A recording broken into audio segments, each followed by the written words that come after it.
qual opção aqui da gente, pra gente Paulo, entender. C. Olha aí, Não gente. houve trevas sobre toda a terra desde Quem a hora foi sexta que até a hora jurou não diferente? comer nem...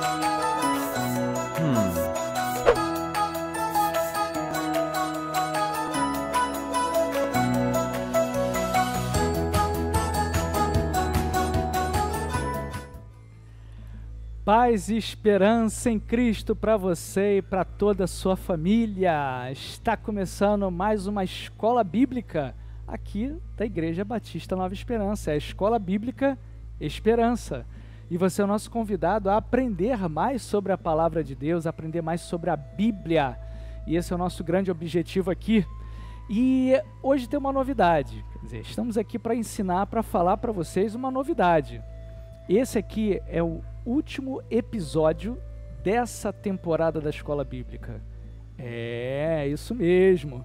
Nós estaremos funcionando da seguinte forma, como se fosse esses serviços de streaming aí, de filmes, né?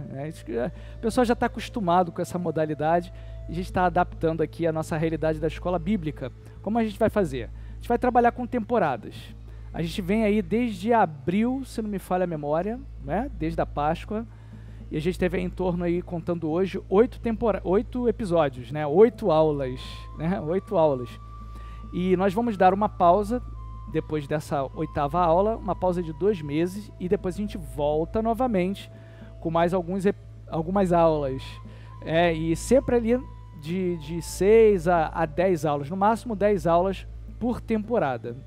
A gente precisa fazer isso, né? Porque, como diz o ditado... um ditado popular, não sei se é conhecido aí no Brasil inteiro, acredito que sim, a gente faz festa com aquilo que a gente tem. Então a nossa forma de trabalho aqui na Igreja Batista Nova Esperança, ela é sempre baseada nesse contexto que nós vivemos.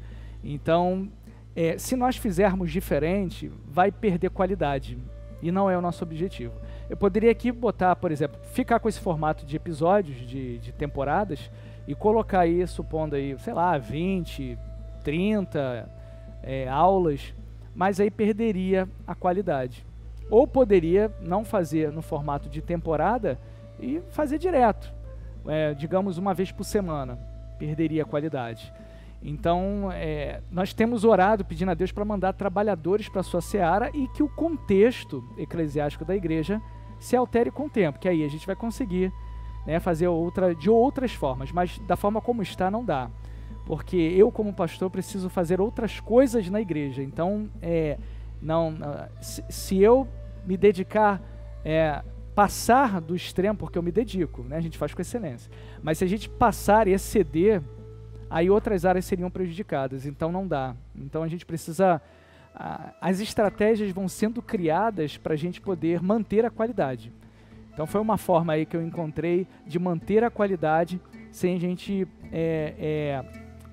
ter que, como que eu posso dizer, prejudicar alguma outra área, não só a área de educação eclesiástica, né, dentro da igreja, quanto outras áreas da igreja também que necessitam da minha presença. Então, a gente vai trabalhar dessa forma assim, vai ser bênção, fica tranquilo. Se por acaso você sentir falta da escola bíblica nesses próximos 2 meses, maratona aí as outras aulas. Lembrando que nossos cultos também, a gente tem sempre essa pegada de ensino, é um dos nossos braços fortes aqui na igreja. Então, não deixe de acompanhar também os nossos cultos, né, as nossas dinâmicas que a gente faz nos cultos de quarta-feira, no Esperança em Cristo. Então, a gente está sempre juntos aí, não tem problema quanto a isso, tá bom? Sempre lembrando que mudando o cenário, mudando aí o nosso contexto, as coisas vão sendo adaptadas de acordo com o contexto, tá bom? Deus nos abençoe então nesta aula. Vamos mergulhar. Hoje é a segunda parte, né, do que nós aprendemos na última aula. Nós falamos sobre a formação do cânon bíblico, a formação do Novo Testamento. E hoje nós vamos vamos ter a segunda parte, né, dessa formação. Ficou algumas coisas ali para falar. Vamos lembrar uma coisinha ou outra e a gente vai concluir, né, esse assunto da formação do cânon. Então vamos lá, vamos para a nossa vinheta, vamos mergulhar, vamos navegar no conhecimento da Bíblia, da Palavra de Deus. Vamos lá?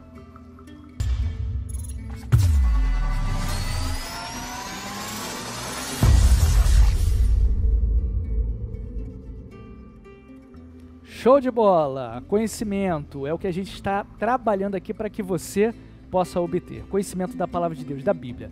Então nós estamos falando sobre a formação do Novo Testamento, a formação do cânon, né? Já falamos o que é cânon, falamos muita coisa aí na aula passada e a gente vai falar um pouquinho mais sobre esse assunto. Você sabe que o Novo Testamento ele está dividido, né? A Bíblia, de uma forma geral, ela está dividida em gêneros literários. Então quando você for folhear a Palavra de Deus, a Bíblia, você vai perceber que a forma como ela está organizada ali, os livros, é no formato ali dos gêneros literários. Então, nós temos aí 4 evangelhos, Mateus, Marcos, Lucas e João. Temos aí um livro histórico, que é o livro de Atos. Temos ali 21 cartas, ou epístolas, não é pistolas, como diz o Chaves. E essas cartas são divididas em 2 partes. São cartas universais ou gerais, ou católicas, porque católico quer dizer universal, então católicas, universais ou gerais, e paulinas. Então são cartas gerais e cartas paulinas. 21 cartas. Uma observação aqui. Alguns livros, alguns especialistas, alguns teólogos, eles não consideram Hebreus como uma carta, vem mais como um tratado. Então pode ser que em alguns livros ali, teológicos, você veja 20 cartas, porque a 21ª seria Hebreus. São 21 cartas. E tem um livro profético, um livro de revelações, que é Apocalipse. Tá? Então essa é a divisão, a organização dos livros no Novo Testamento. Gente, tudo gira em torno de Jesus Cristo. Tudo gira em torno do Messias. Se você for ver, o Antigo Testamento é uma preparação para a vinda do Messias. Você olha ali os evangelhos, os primeiros livros da Bíblia, você vai ver que os evangelhos são a manifestação do Messias, a manifestação de Jesus Cristo. O livro de Atos é a proclamação da mensagem do Messias. Você pega as cartas que foram escritas, elas são a explicação da mensagem do Messias. E você olha para o Apocalipse de João e você vê que é a consumação da obra messiânica do Messias. Tudo gira em torno de Jesus Cristo. A palavra de Deus é espetacular. Não foi feito de uma forma, de qualquer forma, não, isso é coincidência, não. Tudo foi minuciosamente preparado pelo nosso Deus. Você sabe, como a gente já falou, que o Novo Testamento ele foi escrito em grego, né? No grego que a gente chama de koiné, que é um grego popular. Se você for alfabetizado no grego da Bíblia e for falar na Grécia hoje, você vai ser zombado, vão rir de você, porque não é o grego que eles falam hoje. Era a língua internacional da época, né? Era a língua das relações internacionais, dos negócios. Existia o latim, que é de onde veio o italiano, que os soldados romanos falavam, mas não era popularizado. E era até uma estratégia deles para que eles pudessem falar coisas que o povo não entenderia, porque o latim não era popular de jeito nenhum, era só entre eles lá, entre os soldados e o império. Então a ideia era que o Novo Testamento pudesse sair de Israel. Então a estratégia era o grego da época, que era a língua internacional. Então por isso, um dos motivos também, Deus, né, inspirou e deu sabedoria àqueles homens para que eles pudessem escrever em grego para que isso pudesse ser propagado. Imagina, Paulo visitando Grécia, Corinto, Éfeso, e se não fosse o texto ali em grego, ali, como seria? Será que o povo ia aprender aramaico, hebraico? Seria mais difícil, né? Falei para vocês também na última aula que os livros, provavelmente eles foram escritos do ano 50 até o ano 100, ano Domini, ali, o ano do 1º século, o ano em que as coisas aconteceram, que Jesus viveu. De onde veio o nome Novo Testamento? Você já teve curiosidade para saber?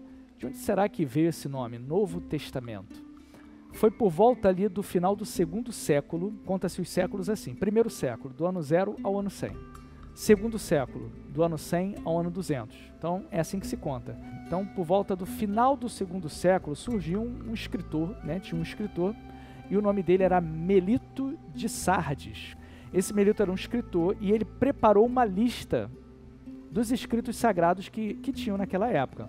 O Novo Testamento, os livros, né, que são os evangelhos, eram as cartas, isso tudo já circulava na igreja primitiva. Ele pegou os escritos judaicos e deu o nome de Antiga Aliança, quando ele estava fazendo a lista dos livros. E os escritos cristãos, ele colocou o nome de Nova Aliança. Aí isso foi no final do 2º século. Aí séculos mais para frente, por volta aí do 4º e 5º século, então a gente já está falando aí do ano 300 e alguma coisa, ano 400 e alguma coisa, a língua latina, né, o latim, melhor dizendo, ele voltou a se tornar, ele se tornou a língua oficial do Império Romano. A igreja cristã já estava começando a se tornar misturado com Roma, já estava começando alguma coisa ali.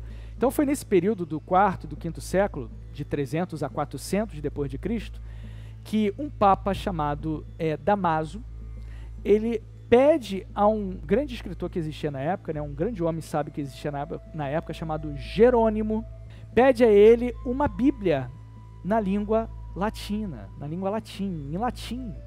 E aí surge uma Bíblia muito famosa, chamada Vulgata Latina. Ele traduziu a Bíblia que tinha na época, dos seus originais, né, para o latim, e mandou para esse papa. E quando ele escreve essa Bíblia, ele usa a expressão testamento. E foi na Vulgata Latina que surgiu esse termo, testamento.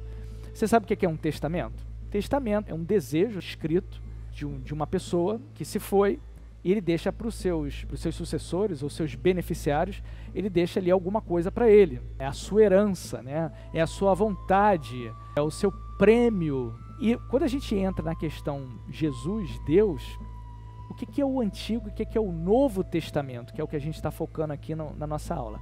O Novo Testamento é um documento oficial da vontade de Jesus aos seus filhos. E o que tem ali de agradável, o que tem ali de bom? É o testamento do Deus Todo-Poderoso para os seus filhos. Ele quer que nós herdemos a vida eterna. Ele quer que a gente viva para sempre com Ele no seu reino. Então esse é o seu testamento. Ali está escrito como você pode herdar a vida eterna. Ali está escrito quais são os seus desejos para os seus filhos. É o que Deus deixou através da sua escritura sagrada, o Novo Testamento, a sua nova aliança, né, para o seu povo. O Antigo Testamento prepara o Novo Testamento, que entrega isso para a humanidade, que é a manifestação do próprio Deus, remindo o homem do pecado, resgatando o homem da injustiça, né, salvando o homem da iniquidade, daquilo que foi preso a ele, que foi grudado a ele desde lá do início de Adão e Eva. E quem que faz isso? O próprio Deus. O próprio Deus vem na terra e, como propiciação pelos nossos pecados, como expiação pelos nossos pecados, entrega a sua vida por amor a cada um de nós. E deixa esse testamento para a gente de como a gente pode herdar a vida eterna. Muitas pessoas podem pensar assim: ah, Michel, então quando a gente fala de novo e fala de antigo, né, antigo dá uma ideia de algo ultrapassado, que já passou, que não serve mais. Não é isso, não é esse sentido. Tem muita gente, por exemplo, o gnosticismo e muitos desses pensamentos antigos que existem até o dia de hoje, que tentou contaminar a igreja primitiva naquela época, tenta trazer essa ideia. O Antigo Testamento não vale mais, joga isso fora, agora é só Novo Testamento. Lembra do testemunho que eu falei do rapaz que eu tive interação na última aula? Depois você dá uma olhadinha aí na última aula aí que você vai entender. Olha aí no card aqui em cima, você vai ver que eu falei que o rapaz, eu tive uma interação com o rapaz, eu não acredito no Antigo Testamento, o Novo Testamento para mim só os escritos de Paulo, nem dos outros apóstolos e gerais eu não aceito. O cara tinha aquela mentalidade gnóstica, então quer dizer, era um pensamento do início do século, do primeiro século, que existe até hoje. E na verdade, esse antigo não é depreciativo, não. A base do Novo Testamento é o Antigo Testamento. Se hoje nós temos o relato da vinda do Messias, de Jesus, do processo salvífico, você pega Hebreus. Poxa, Hebreus, cara, você pega Hebreus, o autor ali, a gente não sabe se é Paulo, se é uma outra pessoa, mas ele faz um paralelo entre, são princípios ali fundamentais para a nossa fé. Ele pega o que significou no Antigo Testamento os sacrifícios, o sangue, o altar, a ovelha, todo aquele significado do Antigo Testamento, ele tem uma renovação no Novo. Se você for ignorar o Antigo Testamento, é como se você estivesse vendo um filme, só o final dele. Beleza, você fica feliz porque você vê o final, todo mundo feliz e tudo mais, mas você fica assim meio, como que aconteceu tudo isso? Pensa mais ou menos assim, você que aí que gosta de filme, né, que gosta de ver uma boa série, você pode ver os últimos capítulos da série, você pode ver lá até o último episódio. Você vai ficar feliz, você vai achar maneiro, mas muita coisa você não vai ter conexão, você não vai conseguir entender. Então o Antigo Testamento ele não é descartável. Doutrina mesmo, conduta doutrinária, obviamente que é o Novo Testamento. Você vai seguir o Novo Testamento. Agora, existem princípios fundamentais de como você caminhar, de você ver a mão de Deus forte, libertando, ajudando o povo. Cara, isso aí não tem como descartar isso. Isso é ignorância, você entender o termo antigo como algo a ser descartado, não é por aí não. Aí surge uma dúvida nessa questão da formação do cânon do Novo Testamento. Então, uma vez eu estava conversando com uma pessoa, né, um colega de trabalho, né, quando eu trabalhava num banco, é uma pessoa muito inteligente, muito sincera, só que todo o conhecimento dele é baseado em super interessante e documentários do History Channel. Né, então só pega as polêmicas, mas ele não pega um livro teológico, um livro histórico para poder entender algumas coisas. Então ele pegou só uma parte negativa da história. E ele comentava o seguinte, aí ele falou assim, porque a Bíblia ela foi formada, ela foi manipulada por Constantino, pelo imperador romano lá no século IV, e foi as reuniões da igreja que estipularam quais livros deveriam ou não deveriam estar dentro do Novo Testamento. Então foi tudo montado para que pudesse satisfazer os desejos da igreja. Então foi mais ou menos o que ele trouxe para mim. E esse questionamento ele é muito comum. Muita gente fala que foi o imperador Constantino, ali em 325 depois de Cristo, no quarto século, no concílio de Niceia, que organizaram o cânon. Tipo assim, olha, vai entrar esse livro aqui, vai sair esse livro aqui, eu quero esse aqui, eu quero esse aqui. Ficar tudo de acordo com a vontade deles, para defender os princípios da igreja da época. Esse é o argumento que se norteia por aí. Você vê isso em muitos documentários e de uma forma muito injusta, sem levar em consideração a história, né, e pegar só as polêmicas que eles ficam tentando tirar. Mas será que foi mesmo um ato político da igreja a formação do Novo Testamento? Será que o imperador, juntamente ali com a liderança da igreja na época, ali por volta de 325, que escolheram de uma forma deliberada os livros do Novo Testamento? Será que foi assim? Será que tudo é uma fraude? Obviamente que não, né? A resposta é não. E aí eu separei aqui alguns pontos para a gente pensar que quebram esse argumento. E a gente vai aprender na nossa escola bíblica aqui. Mas antes, deixa eu explicar uns detalhes para você. Concílio. Muita gente não sabe o que é concílio. Concílio, gente, é uma reunião da igreja para falar sobre doutrina e sobre regras, sobre coisas mais. Então, muitas heresias foram discutidas nesses concílios. Os primeiros concílios da igreja foram muito bons, né? Eles protegeram a palavra de Deus, guardaram ali, descartaram muitos hereges como Ário. Os documentos da igreja foram protegidos graças aos concílios. Infelizmente, muitos outros concílios que surgiram, já havia ali uma mistura ali da igreja com Roma, e aí a igreja católica apostólica romana já estava institucionalizada, então os concílios foram mais para criar regras que estavam já fora da palavra de Deus. Mas não foi o que a gente está falando aqui, citando aqui, que foi a dúvida principal, os questionamentos que se norteiam sobre esse quarto século. Então o cânon do Novo Testamento, ele começou a ser mais formalizado no quarto século. E como no quarto século teve Constantino, teve o concílio de Niceia, então muitas pessoas ficam usando esses argumentos para dizer que o cânon foi fechado graças ao Constantino. Foi ele que falou quais os livros que teriam que ser feitos, fala que Constantino pediu para que fossem produzidos bíblias criadas do nada. Olha só, mas argumentos toscos. E os concílios também ali, como por exemplo de Niceia, foi o que falou qual é o livro que deveria entrar e o que deveria sair. E não foi nada disso. Então, os concílios eram mais ou menos reuniões nesse aspecto. E Constantino foi o primeiro imperador de Roma a ser tolerante com os cristãos. A gente vem aí de Constantino para trás, com vários imperadores ruins, né, perversos, perseguiram a igreja, o Diocleciano, né, perseguições terríveis, Nero e por aí vai. Mas o Constantino foi por causa de uma história específica, que a gente não sabe se foi lenda ou não, mas ele teve uma vitória, ele deu graças ao Deus cristão por isso. Alguns dizem que ele se batizou próximo da morte dele, conversão, a gente não está aqui para questionar, né? Mas ele foi um cara que ele favoreceu, digamos assim, a igreja cristã. E agora vamos para os argumentos, né, que colocam um contraponto a esses argumentos negativos que falam sobre a formação do cânon. Foi Constantino que escolheu, foi o concílio de Niceia que escolheu. Então vamos a alguns pontos aqui que quebram esses argumentos. Vamos lá. Primeira coisa, Constantino não tinha conhecimento intelectual teológico nenhum para ter tal influência. E uma prova disso é um documento.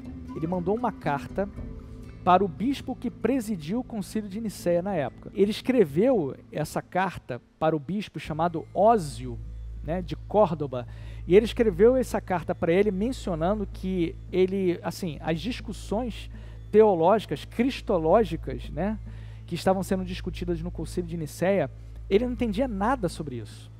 E a carta menciona isso. Como que um cara de influência política, que não entende nada de Bíblia, vai decidir qual a Bíblia que tem que entrar ou não? Entendeu? É uma coisa meio ilógica. Então, é um primeiro argumento. Segundo argumento. Você lembra do Ário? Nós falamos dele na última aula.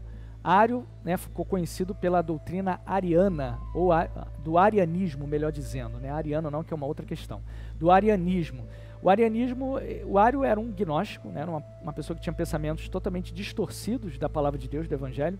O Ário, ele acreditava que Jesus não era Deus, né, Antigo Testamento não vale, Jesus foi um ser criado. Você vê que até hoje algumas seitas, elas reproduzem os princípios e os argumentos de Ário lá do quarto século. Então o Ário era um cara que ele foi, vou usar a expressão que os católicos usam, né, excomungado, desligado da igreja, né, por causa dos seus pensamentos esquisitos.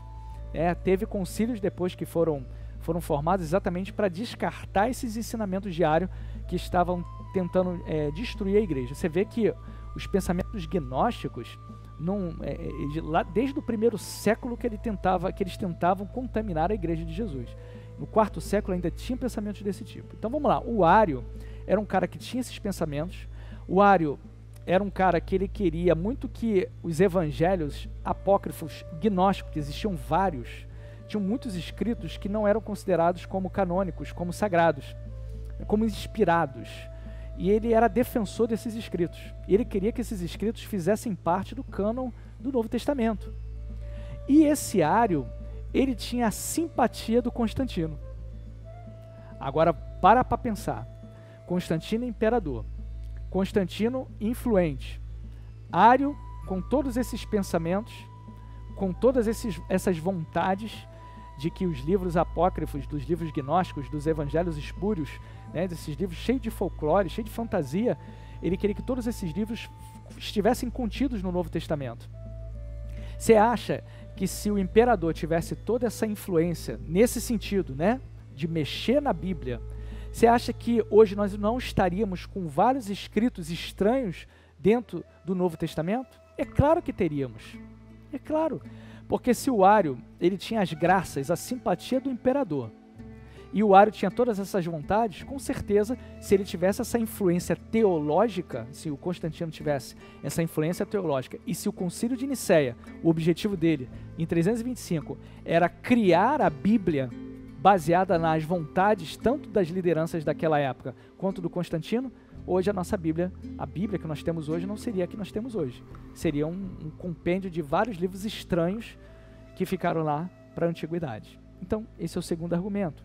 Terceiro argumento, o Concílio de Nicéia, os assuntos que foram abordados ali, nenhum deles teve a ver com a formação do cânon sagrado. Pelo contrário, os assuntos que foram abordados ali, quando se entrava no assunto de falar de livros do Novo Testamento, eles já partiam do princípio que já estava tudo formado.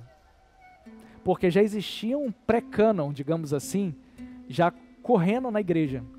Você percebe que o concílio foi em 325, né, toda essa história da polêmica que o pessoal fica usando como argumento para negativar o Novo Testamento. E lembra que na aula passada eu falei que a carta do Atanásio, um bispo, né, que escreveu para outros bispos, em 367, né, ele escreve os livros que nós temos hoje. Ele menciona a lista dos livros do Novo Testamento que nós temos hoje.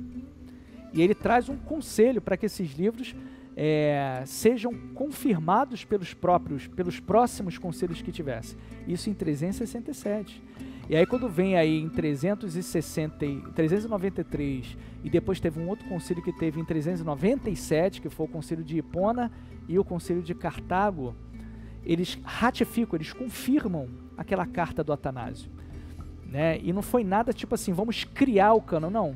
Foi confirmado pela igreja. Aí fica-se sempre aquela pergunta, mas Michel, quem foi que colocou todos aqueles livros no compêndio do Novo Testamento. A igreja ela nunca escolheu os livros, ela nunca decidiu pelos livros. Ela apenas reconheceu os escritos por sua natureza de produção. Quando os escritos estavam sendo escritos, eles já eram tidos pela comunidade cristã, desde lá do primeiro século, como escritos inspirados. A igreja foi apenas ratificando, porque já era de comum, o pessoal já lia esses livros. Não chegou assim, ó, minha mãe mandou escolher esse daqui. Não é isso. Isso foram vários séculos, como eu disse para vocês, não surgiu de um dia para o outro. Foram vários séculos, desde ali do primeiro século. Isso é importantíssimo a gente entender, para que a gente não possa cair nessas lorotinhas aí que a gente escuta aí, às vezes na mídia, né, nas revistinhas polêmicas, que passa assim como se fosse uma coisa muito superficial, ficam trazendo meias verdades e não vão profundo para tratar aquilo lá que está registrado porque é história. Vocês lembram dos critérios, como eu já falei para vocês? Eu separei 3 aqui para a gente relembrar. Apostolicidade, consistência, que é a harmonia doutrinária, e a universalidade. Lembra da apostolicidade? O que é a apostolicidade? Que eram critérios que eram usados para ver se aquele livro ele era canônico ou não. A apostolicidade, isso é, o livro ele foi escrito por um apóstolo ou por um agente direto do apóstolo. A gente sabe que Marcos e Lucas eram agentes diretos do Pedro e do Paulo. Lucas, por exemplo, o Evangelho de Lucas, o livro de Marcos, o livro de Atos, eles não foram escritos diretamente por um apóstolo, mas por um agente direto do apóstolo. Pedro e Paulo, né? O Marcos colava ali com Pedro e o Lucas com Paulo. Então, são livros que passavam pelo crivo da apostolicidade. E eles precisavam ser escritos ali no primeiro século. Então, o livro precisava passar por esse crivo, por exemplo. Ele foi escrito ali no primeiro século? Foi escrito por um apóstolo ou por um agente direto do apóstolo? Não passou por esse crivo? Já começa a ser descartado. A consistência, por exemplo, que é a harmonia doutrinária do Novo Testamento, por exemplo, o livro, ele tem a harmonia doutrinária com o Novo Testamento e com o Antigo Testamento? Se ele não tem, também é descartado. Por exemplo, o livro de Tiago, ele teve naquela época uma dificuldade para ser confirmado. Por quê? Paulo fala que a salvação é pela fé, não vem das obras para que ninguém se glorie, está lá em Efésios. Aí Tiago, ele fala que a fé sem obras é morta. Então os cristãos dos primeiros séculos tinham umas discussões, né, discutiram muito sobre isso. Hoje você entende que eles se complementam. Por exemplo, você sabe que a salvação é pela fé, não é pelas obras. Você não precisa, para ser salvo, subir escada de joelho, você não precisa dar dinheiro, você não precisa fazer nenhuma outra coisa, você não precisa acrescentar nada ao que Jesus fez. O que Jesus fez foi único, exclusivo, não tem nada que se acrescentar ou retirar. Salvação é exclusivamente pela fé. Você reconhece aquilo que Jesus fez, você pela fé você o aceita na sua vida, pede para que Ele tome conta da sua vida por inteiro, você confessa os seus pecados, reconhece os erros, coloca a sua vida diante do Pai, e ali o Espírito Santo, pela fé, ele entra em você, ele muda a sua vida de dentro para fora. Tiago fala sobre as obras que vêm através da fé. Uma pessoa que diz ser cristã, que teve um encontro pessoal com Jesus, e ela não tem fruto nenhum, não tem nada que a acompanhe, a sua fé é questionável. Por isso que o homem que é cristão, a pessoa que se converte, o homem genericamente falando, o homem e a mulher, se ele teve um encontro com Cristo, ele precisa produzir frutos. Não adianta você se converter a Jesus e ficar num local isolado, escondido, sem contato com ninguém. Você está salgando quem? Você está iluminando o quê? Nada. Então você precisa, o seu dia a dia, as obras que te acompanham, elas vão mostrar que você é uma nova criatura. Então as obras, elas evidenciam. Por isso que o Tiago ele fala que a fé sem obras, ela é morta, ela não existe. Precisa ter aquilo que acompanha ele, mas ela não é um condicionante para te salvar. É isso que é a grande diferença. Então o livro de Tiago teve essa polêmica, mas foi resolvido, tanto que ele está aí como um livro do cânon sagrado aí, da formação do Novo Testamento. Então, deveria haver essa harmonia doutrinária, tanto no Novo Testamento, quanto no Antigo Testamento. Então, o livro ele não podia bater de frente com as doutrinas do Novo e do Antigo Testamento. Aí muitos livros foram descartados. E um último exemplo que eu trouxe para você, a universalidade do livro, que é aquilo que eu falei na última aula. Esse livro, ele circulava na igreja primitiva, as pessoas liam ele, as pessoas usavam ele para ensinar, princípios eram ensinados através desses livros. Esses livros eles faziam bem à igreja nos primeiros séculos. Isso tudo era uma análise. O livro foi escrito no IV século. Por exemplo, muitos livros eram escritos para comunidades específicas, como Tessalonicenses. Por exemplo, ele pode ter sido escrito ali para a igreja de Tessalônica. Mas você vê o conteúdo do livro de Tessalonicenses. Ele é universal. Ele serve para todos os crentes. Não é algo que, por mais que fosse escrito para uma comunidade específica, ele não ficou preso ali. E tanto que em Colossenses, que eu li para vocês na semana, eu sempre falo semana passada, né? Na aula passada, quando eu li para vocês Colossenses 4,16, Paulo está orientando a igreja de Colossos a ler a carta e mandar essa carta também para a igreja de Laodiceia. E falou para eles também pegarem a carta que foi escrita para Laodiceia e lerem também. Então, quer dizer, a carta, por mais que ela fosse endereçada para uma comunidade específica, ela é orientada a ser lida em outros lugares também. E assim, então, isso aí prova a universalidade daquele escrito. Então, a igreja primitiva, os primeiros cristãos, usavam isso como base para instrução, para aprendizado, para crescimento na fé. Então, isso também era verificado. Por que eu estou falando desses critérios de novo? Porque as pessoas se perguntam, então o que foi, Michel? Como que esses livros eles foram colocados ali, né, no Novo Testamento? Como que eles entraram ali? Se não foi Constantino, se não foi o concílio, como que isso tudo entrou? Então, como eu disse para vocês, foi tudo com o tempo, no decorrer dos séculos, seguindo esses critérios que eu estou falando para você. Um dos principais, por exemplo, que engloba todos os outros que eu já falei para vocês, é o conteúdo do livro. Existiam diversos evangelhos naquela época ali do IV século, do III século, evangelhos que a gente dá o nome de espúrios, né? Evangelhos gnósticos, evangelhos fantasiosos, existia muito livro escrito. E eles não passavam, por exemplo, pelo critério do conteúdo. Eu falei para vocês e vou citar eles agora como exemplo aqui, ele como exemplo. O Evangelho de Tomé. Existe um fragmento do Evangelho de Tomé. Vou contar para vocês duas histórias que estão escritas no Evangelho de Tomé, para você ter uma noção sobre o conteúdo. Olha, duas histórias que tem nesse livro. Conta-se lá que Jesus, o menino Jesus, pequeno, ele estava se divertindo. Aí ele foi, pegou umas varetinhas de madeira e ele construiu como se fossem umas represas de madeira. E ele fez com barro vários pardaizinhos. E José, quando pegou Jesus fazendo isso, José brigou com Jesus, porque era um dia de sábado, né, o costume judaico de não fazer nada no sábado.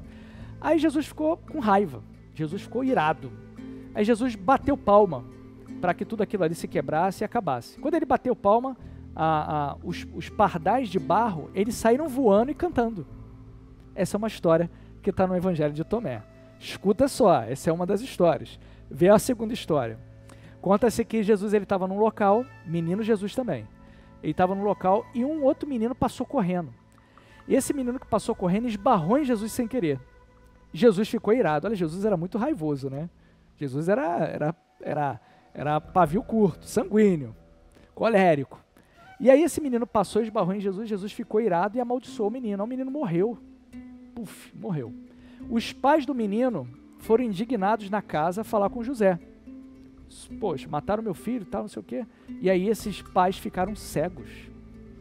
Essas são duas histórias, assim, você vê que beira o absurdo, que estão no Evangelho de Tomé.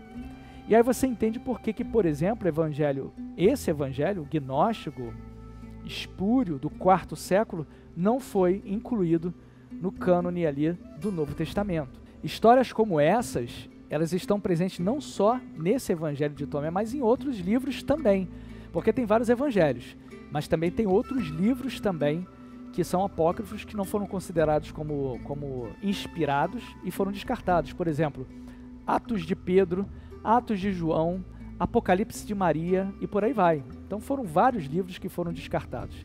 Aí as pessoas podem até falar assim, Michel, mas feitos sobrenaturais que também tem nos livros que estão no cânon do Novo Testamento. Como, por exemplo, Jesus subindo aos céus em corpo físico, Jesus andando em cima do mar, por cima do mar. Beleza, mas a gente não está aqui questionando o sobrenatural das histórias do livro, mas a natureza moral do relato. Porque se você for olhar, multiplicar peixes, né, no momento ali de um pós-pregação, multiplicar peixes para alimentar famintos é diferente de você matar amaldiçoando um menino porque esbarrou em você. Uma coisa você vê que é totalmente antagônica e existe um abismo enorme entre uma coisa e outra. Então, não tem lógica. Então, a natureza imoral dos relatos são o principal fundamento para descartar esses folclóricos, né, textos que estão contidos aí nesses evangelhos e nesses livros gnósticos, apócrifos, que não foram tidos como sagrado. Então, gente, se a formação, por exemplo, do Novo Testamento, ela tivesse tido ali uma participação política, né, do imperador ou dos líderes religiosos da época, muitos textos precisariam ter sido tirados dali. Muitas informações deveriam ter sido colocadas ali. Sabe por quê? Porque o Novo Testamento que nós temos hoje, que é o mesmo que tinha naquela época, ele contraria muitas práticas da igreja do quarto século. Lembra que eu falei que a igreja estava começando a se misturar com Roma, muita coisa estava começando a ser criada. Então, se existia ali uma trama política, muita coisa teria que ter sido tirada e colocada para favorecer as doutrinas que estavam começando a surgir ali no quarto século na igreja. Como, por exemplo, o batismo de criança. A Bíblia não dá base para batismo de criança. Você vê que para você se batizar é uma confissão pública, um testemunho de fé, necessita consciência, né? Necessita profissão de fé, você falar. Naquele quarto século ali, por volta ali do ano 370, já estavam colocando, já se criaram o dogma ali, né? A liturgia de velas no altar, não tem base bíblica para isso. Tudo ali no quarto século, exatamente onde está essa polêmica do Constantino, concílio de Nicéia e formação do cânon. Esses costumes estranhos começaram a surgir também nesse período. Culto dos santos, oração pelos intercessores, ou oração através dos intercessores, tudo ali no final do quarto século. Por que então essas informações não foram contidas no Novo Testamento? Você vê, nada disso foi acrescentado. Por quê? Porque não foi a igreja que acrescentou. Foi uma universalidade de aceitação. O próprio Deus estava na história. Por exemplo, o uso de crucifixo, orar pelos mortos, isso tudo ali data do quarto século. E teve um negócio fortíssimo que norteia a Igreja Católica até hoje. Por exemplo, o dogma do sono e morte de Maria. Aconteceu ali por volta de 377.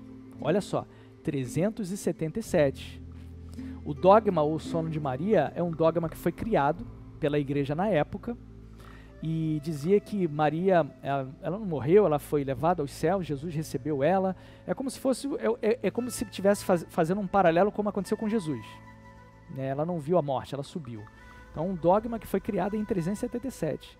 Então, se o dogma de Maria e essas práticas totalmente contrárias ao Novo Testamento que nós temos hoje, se tudo fosse um esquema político, isso tudo seria acrescentado ali, nos últimos concílios do quarto século, mas não foram. Se a ideia do concílio, as ideias que nortearam a igreja ali no quarto século, era criar um cânon, né? A ideia era criar um cânon que sustentasse esses ensinos, esses dogmas, essas práticas, elas deveriam estar contidas no Novo Testamento, e elas não estão. Pelo contrário, o Novo Testamento, que era o daquela época, que é o que nós temos hoje, eles batem de frente com isso. Então são dogmas específicos da Igreja de Roma, que foi criado pela Igreja de Roma. Poderia-se, por exemplo, ser adicionado uma profecia falsa de Cristo, dizendo que Constantino seria um imperador beneficente, né, que beneficiaria os cristãos, que séculos mais para frente surgiria um bispo que seria um bispo que lideraria a igreja e seria um líder inquestionável do cristianismo. Isso tudo aconteceu ali no quarto século. Eles poderiam ter acrescentado isso, mas não acrescentou. Por mais que houvesse algo político, né, que não vai descartar no concílio, né, por exemplo, de Nicéia, esse concílio ele não se prestou a fazer isso. E quando a gente contraria essa ideia, quando essa ideia é contrariada, é a mesma coisa que estivesse contrariando ou distorcendo a história, porque isso é história. Como eu falei para vocês, se pega o superficial e não entra-se no profundo. E aí, para se vender, para se gerar polêmica, essas coisas começam a acontecer dessa forma. E não é assim.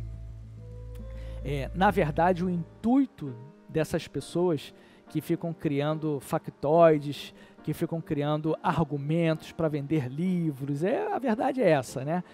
O grande propósito também não é só o propósito ganancioso de comércio, mas também é colocar em xeque a palavra de Deus. Aí a gente entra na questão espiritual. E aí eu trago uma reflexão para vocês aqui, porque a gente já está finalizando a nossa aula de hoje. Os grandes propósitos, né, além de se vender, de criar polêmica, é igual, por exemplo, tem o Portas dos Fundos, né? Todo final de ano eles fazem um especial de Natal, zombando do cristianismo, causando polêmica, porque eles sabem que vai vender. Então, e que sabe que não vai dar nenhum problema a nível mundial contra eles. Você não vê que eles não fazem contra o budismo, não fazem contra o muçulmano, o islã, não fazem, porque sabe que não vai vir grandes coisas se eles ofenderem o cristianismo. Mas qual o objetivo? Vender, causar polêmica. Então, fora a questão, obviamente, financeira, monetária, né? Fora as questões aí, né, de ganância, existe uma questão espiritual também. Porque quanto mais se bater, né, quanto mais se implicar, vai descredibilizar, ou melhor dizendo, tentam descredibilizar, colocar em xeque a verdade contida na palavra de Deus. A gente sabe que a Bíblia é o livro mais atacado da história, é o livro mais criticado da história, mas a palavra de Deus ela sempre prevalece, porque ela não foi só um livro de ontem, ela é um livro de hoje, e ele é um livro do futuro também. É o livro mais traduzido da história da humanidade. É o livro mais duplicado da história da humanidade. É o livro que está escrito em mais línguas. Ainda não se chegou à totalidade das línguas do planeta, mas existem diversas, milhares de línguas que já têm o texto bíblico. Os locais mais longínquos já chegou a palavra de Deus. Ainda tem desafios enormes, obviamente, para chegar, mas ela está cada vez mais, a cada década que passa, ela está chegando mais aos locais mais longínquos. E a grande prova da veracidade da palavra de Deus é a autoridade que norteia ela, que não é coisas vindas de homens. As escrituras, elas não são escrituras que foram inspiradas pelos próprios homens, não. Não foram os homens, os próprios homens, eu vou criar aqui, vou escrever, não. É algo que vem de Deus. Tem um texto que eu vou ler com vocês aqui, ó. Vou colocar aqui para vocês, ó. 2 Timóteo 3, 16 e 17. Olha o que fala esse texto. Toda a escritura é inspirada por Deus, é útil para o ensino, para a repreensão, para a correção, para a instrução na justiça, para que o homem de Deus seja apto e plenamente preparado para toda boa obra. Olha aí, ó. Ensino, repreensão, correção, instrução, para que o homem seja apto, preparado para toda boa obra. Essa é a palavra de Deus. A inspiração ela é divina. Não foram psicografados. São homens de Deus que foram inspirados por Deus e que escreveram a palavra. E a prova dela é o que ela faz por você, é o que ela fez em você, é o que ela fez em mim. E o que ela faz em centenas de milhares, de dezenas de milhões de pessoas ao redor do globo, desde a antiguidade até hoje e no futuro também. Você conhece pessoas que não conheciam Deus? Você conhece pessoas que não gostavam de Deus? Você conhece pessoas que estavam doentes, estavam acamadas e que a vida mudou da água para o vinho, mudou do A para o B, foram transformadas, pessoas que você fala assim, meu Deus, eu não consigo entender como essa pessoa mudou. A pessoa era extremamente assim, assado, e ela mudou, porque é o poder que vem oriundo da palavra de Deus, é o testamento de Deus para a humanidade, é o presente de Deus que deu para a humanidade, a sua palavra, a poderosa palavra de Deus, que podem surgir zombadores, podem surgir críticos, mas a essência dela transforma as pessoas, a maior prova são as pessoas. Por isso que naquele tempo antigo, quem foi o confirmador, quem atestou a veracidade da palavra de Deus?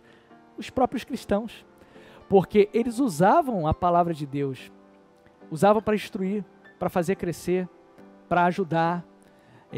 Nas pregações, as pessoas se convertiam através do texto, da palavra. Havia poder oriundo daquilo ali. É algo sobrenatural que não dá para se explicar. Deus permitiu que fossem escritos daquela forma, somente esses foram aceitos. Deus permitiu, foi Deus que colaborou, foi Deus que preparou tudo. Poderia ter a carta de Laodiceia? Poderia, mas ela se perdeu. Deus não quis que ela ficasse. Quis que aquela carta ficasse só para aquele tempo. E as outras passassem para a posteridade, né? Passassem pelas eras. Então, vontade de Deus. É como eu lembro de João agora, no Evangelho de João, no finalzinho. Jesus fez muitos milagres, que se fôssemos listá-los, não caberia em todas as bibliotecas do mundo. Mas os que foram escritos para que você creia que Ele é o Filho de Deus, que Ele disse o que Ele é, né, para provar que Ele é o Filho de Deus, o Salvador da humanidade. Então, se hoje você tem os escritos sagrados, se empenhe em aprendê-lo, em estudar, em entendê-lo. E sempre quando vier alguém querendo trazer dúvidas, questionamentos, procure. Leia na Bíblia, leia na história. Porque não adianta, vai bater, não vai conseguir vencer.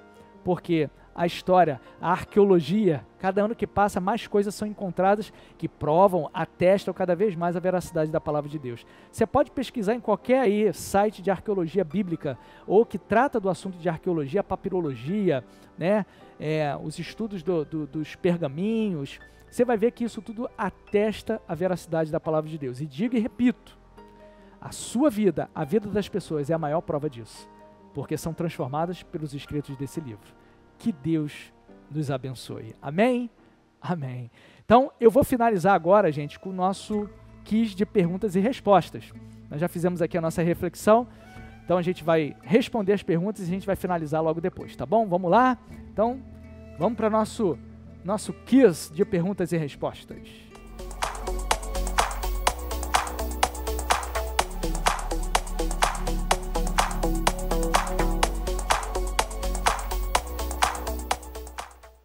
Vamos para a primeira pergunta. Vou ver se você aprendeu mesmo, hein? Quero ver. Tá aí, ó. Novo Testamento, gente. O Novo Testamento está organizado em... Facinho, hein? 3 opções apenas, hein? Para você mostrar que você lembrou, hein? Para ver se você aprendeu. Letra A. O Novo Testamento está organizado em evangelhos, histórico, profetas e epístolas. Será que é isso? Letra B. Evangelhos, histórico, epístolas, poesia. Ou letra C. Evangelhos, histórico, epístola e profético. Então vamos lá, gente. Letra A, letra B ou letra C? Tempo para você, 20 segundos. Você lembra o que você aprendeu? Quero ver se você aprendeu. Novo Testamento está organizado em letra A, letra B ou letra C? Pense em cabecinhas. Pense. Acabou o tempo. E aí, gente?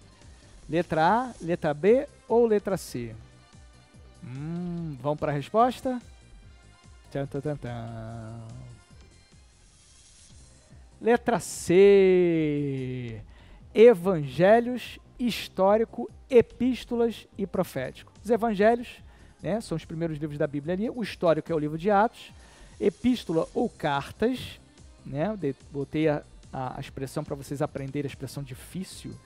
E profético, né, que é o livro profético aí, é o livro do Apocalipse, livro de profecia, gente. Então vamos para a próxima pergunta. Vamos lá? Falamos muito de um imperador romano hoje, hein? O imperador romano do quarto século, que alguns autores acusam de ter anexado livros no Novo Testamento. O imperador romano do quarto século, por volta ali do ano 300, né, de 300 a 400, que alguns autores acusam, debates, programas de TV, documentários, acusam de ter anexado livros no Novo Testamento. Quem é esse imperador? Letra A, Constantinopla, letra B, Constantino ou letra C, Diocleciano? Gente, esse aí é molinho, hein? Molinho, molinho. Vamos pro tempo. 20 segundos aí para você pensar.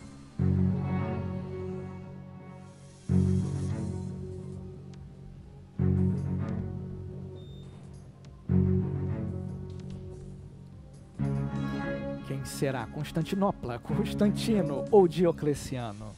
Tananã. E aí, vamos para a resposta? Vamos lá? Constantino, tenho certeza que você acertou. Constantino foi um imperador aí que foi o primeiro imperador a favorecer, digamos assim, o cristianismo. Então dizem que ele se batizou próximo da morte, que ele se converteu e ele favoreceu o cristianismo por conta de uma batalha. Conta-se uma história que numa batalha ele teve um sinal de Deus ali, do Deus cristão, e que ele venceria aquela batalha e ele venceu. Então foi por aí que começou esse benefício aos cristãos. Vamos para a terceira e última pergunta.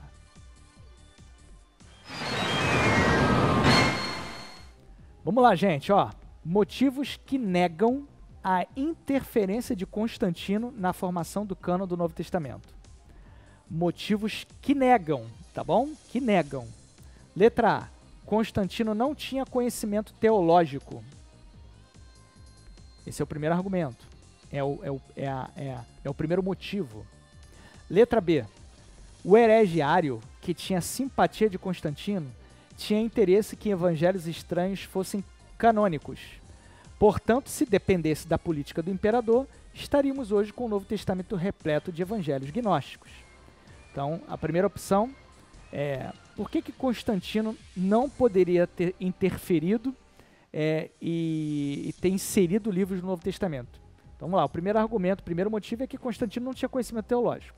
Segundo, que caso fosse isso, ele tinha muita amizade com Ário, gostava do Ário. E o Ário queria que todos os evangelhos gnósticos espúrios estivessem dentro do Novo Testamento.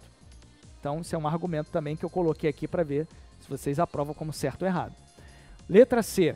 A formação do Novo Testamento não foi assunto do Concílio de Nicéia, onde estava Constantino. Então, nós temos aqui, e letra D, todos os anteriores.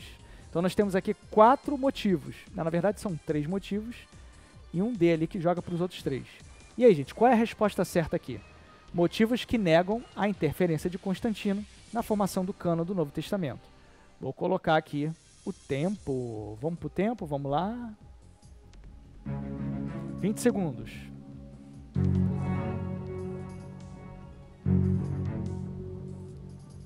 Pensem, pensem, pensem.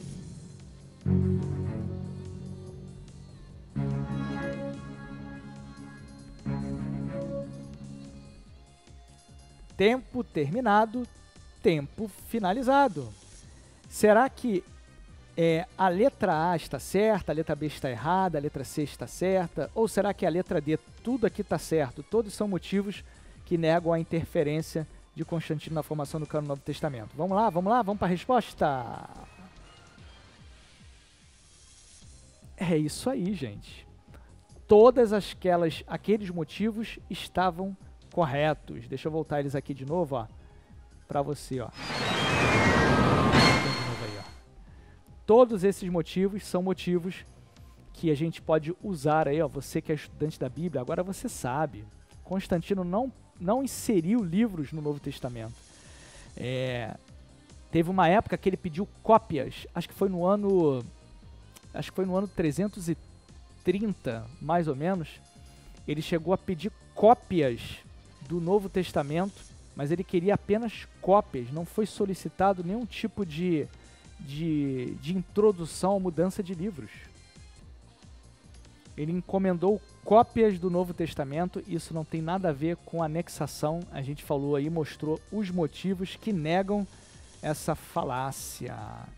Gente, Deus nos abençoe. Que bom a gente poder estudar a palavra de Deus, né? Poder aí interagir e poder conhecer mais das Escrituras, saber um pouco mais aí das Escrituras Sagradas. Esse é o nosso objetivo aqui. Como eu disse no início da Escola Bíblica, dessa noite, nós estamos agora num novo formato, né? Estamos trabalhando agora com temporadas. Então a gente encerra aqui a primeira temporada, né? Esse novo momento de Escola Bíblica totalmente online. Então a gente está encerrando aqui com 8 episódios. A gente vai dar uma pausa aí de 2 meses e a gente vai voltar, querendo Deus, com novas aulas. Assim a gente consegue trazer mais conteúdo, com mais qualidade.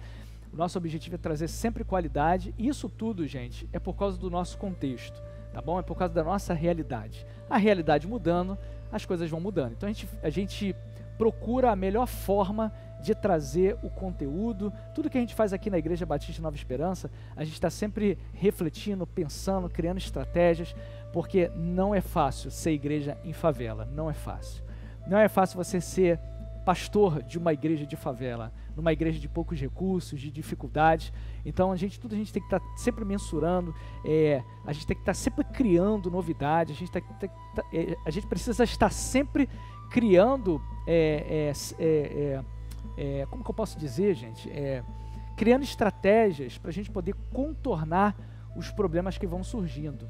Então, vocês sabem que às vezes a gente está muito sozinho aqui, é muita coisa que a gente tem que fazer, outras pessoas trabalham, estudam, não dá para ajudar a gente. Então, a gente precisa criar situações, né, criar estratégias para a gente poder trazer sempre o melhor conteúdo, com qualidade e nunca perder, porque eu sempre prezo pela excelência.